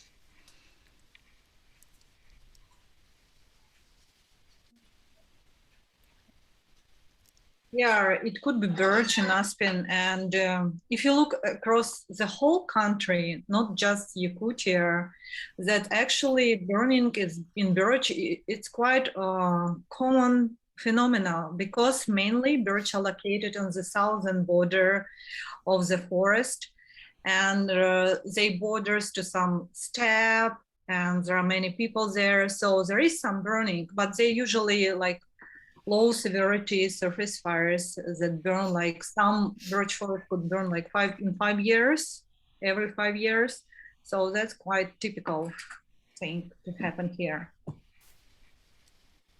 Yeah, that's really useful to talk about. And also I'm realizing this discussion is helpful to clarify for me that the importance of scale of observations in trying to identify this footprint of fuel effects on fire behavior, that we're talking about some really vast differences in scale from the on the ground boots, you know, firefighters and what they see versus what we pick up from the remote sensing and the scale of those observations. And I've learned that lesson before, but it was really helpful for me to have it reiterated here. So thanks. I think it's also important to always remember the scale of the fires that we're talking about in Siberia. If you remember back to our talk, that the majority of the burned area is in fires over 2,000 hectares. So these are not tiny fires. They cover large areas, and any country that could have over 20 million hectares burning a year gives you an idea of just how vast the territories are. It's kind of amazing. Jessica, you had your hand up. Yeah, I have some questions for two panelists, actually. This first one's for Elena. I'm sorry to make you talk again, but it's also really nice to see you and hear your voice. You said that and I think I know this is from your previous work as well, that logging, of course, and previously logged and burned areas are big fire risk places. Do the local populations, do they understand that? Is there like a on the ground sense that those are the places most likely to burn and they should be watched for fires, or it's just there's so many that there's no way to do it from on the ground?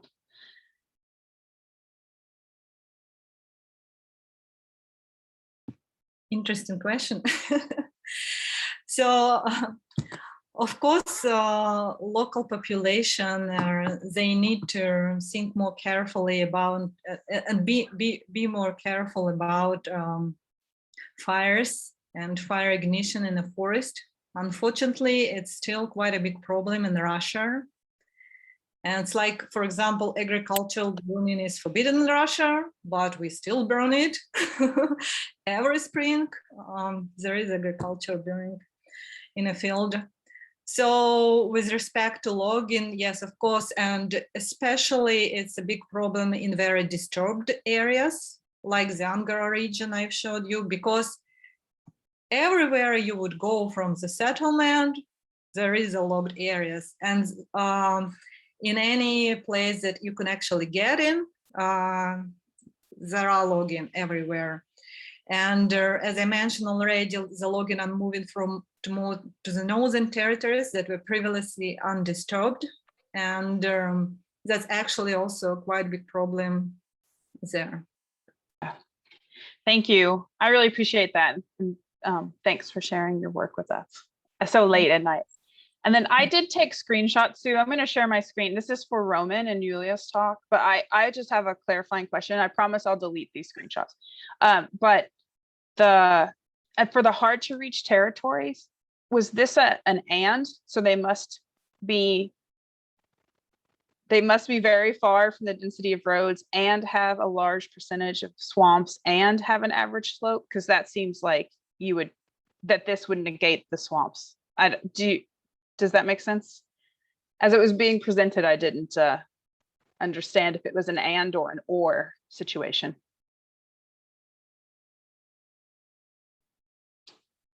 It's an or, right? I think. It must be, right? It must be an or situation.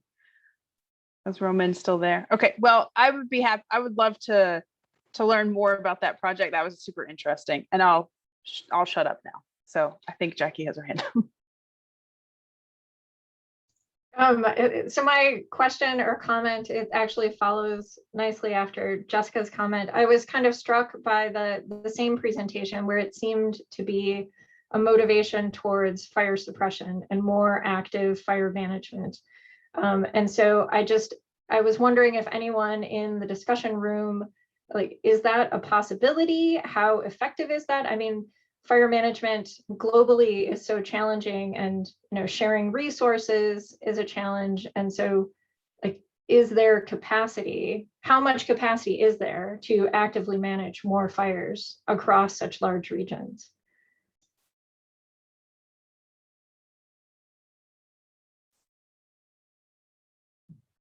And I recognize that maybe there's no one here who can speak to that. But then it goes to the question of a lot of the discussion here in North America has been to, we've had so much fire suppression that perhaps we need to let fires burn. And so it's this balance of, when do you suppress fires? How do you manage these fires? And Jessica's point about the methane emissions is an important one, and the connections with peat.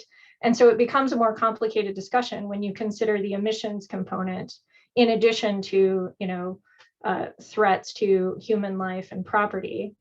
And so, because this would sort of extend fire suppression into areas where potentially you would have a high chance of emissions. But also it could extend fire suppression into areas where, I mean, I think Elena just came back from fieldwork in the tundra. Like, you might not want boots on the ground fighting fires there. So it's complicated and it's difficult. Is this a question, are these questions being translated into Russian for the Russian speakers that are here? Respond, or maybe Yevgeny can if Roman can't. Yes, they are translated.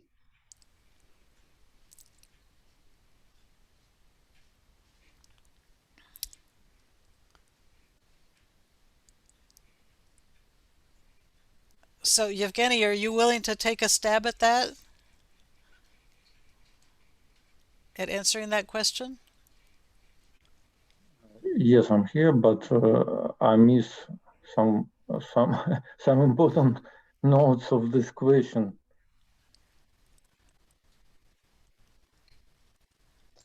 Well, the I main, guess if I could, the main question, I think, is that as the definition of the various fire zones and where fires are going to be fought changes and evolves in Siberia, will there be capacity to attack more fires and have a larger fire suppression capability?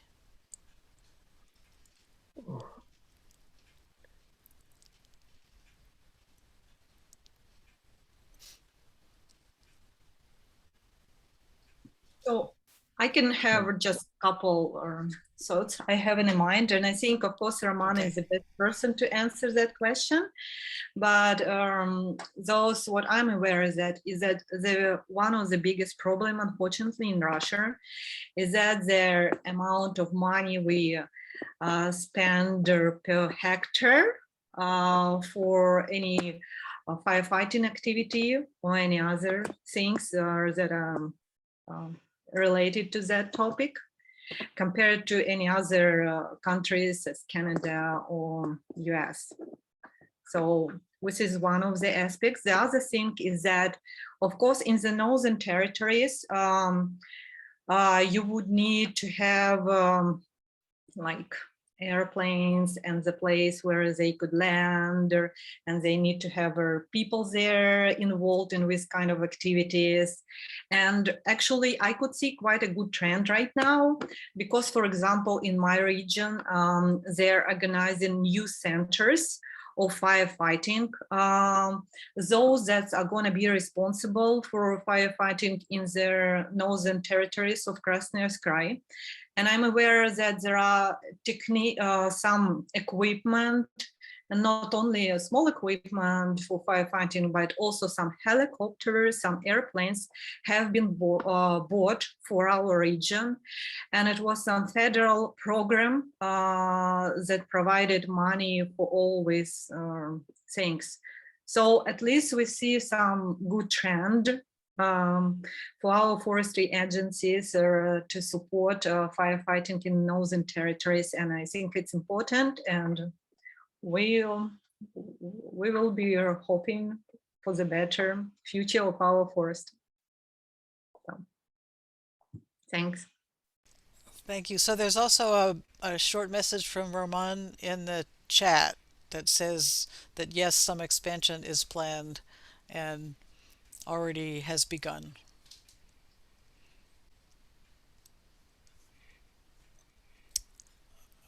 Okay, well, we're at the end of our session time, so if anyone has another burning question or comment, we'll entertain it, and then we should probably close up shop. That was a lot of food for thought. I'd just like to thank everyone else on the panel because I learned a lot in that session. So thank you, and excuse my ignorance of the whole kind of boreal thing. Well, I would like to thank all of the panel members because I think everyone did a great job and covered a broad spectrum of territory. So it was very interesting. I learned a few things myself. Elena. Yes, thank you very much, Suzanne, for the great breakout session and for the great discussion. I just want to give the floor again to Mark, who had his hand raised, if that's okay. Yeah, just a very quick question, so based on Jackie's question a little bit. So if I understand right, is the question then is, can fire management suppression be directed towards mitigating air quality issues? And I think in Yevgeny and Susan's talk, there was, just looking at the location of fires relative to Yakutsk, for example. So I saw reports from Yakutsk of 1700, 1800 micrograms per meter cubed of PM2.5 at some point. And clearly the smoke was hanging around there for a long time. So the actual question then is to Elena and Yevgeny and Russian colleagues, in what is the availability of air quality measurements across Siberia, and the prospects for being able to use those for validating the modeling work we do in CAMS and looking at the air quality impact.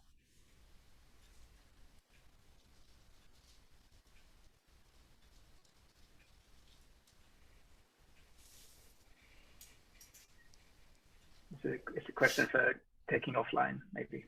Yes, maybe. I gave, yeah, you had your chance. We have to close the session now. But thank you, Mark, for sharing the question. And please follow up with Mark if you have a answer for his question. Okay, well, we are already in the main room, so you have 8 minutes just to stretch your legs and come to the final part of today's conference. Thanks to everyone for participating. And Thanks. I think we're done with this session. It was good to see everyone.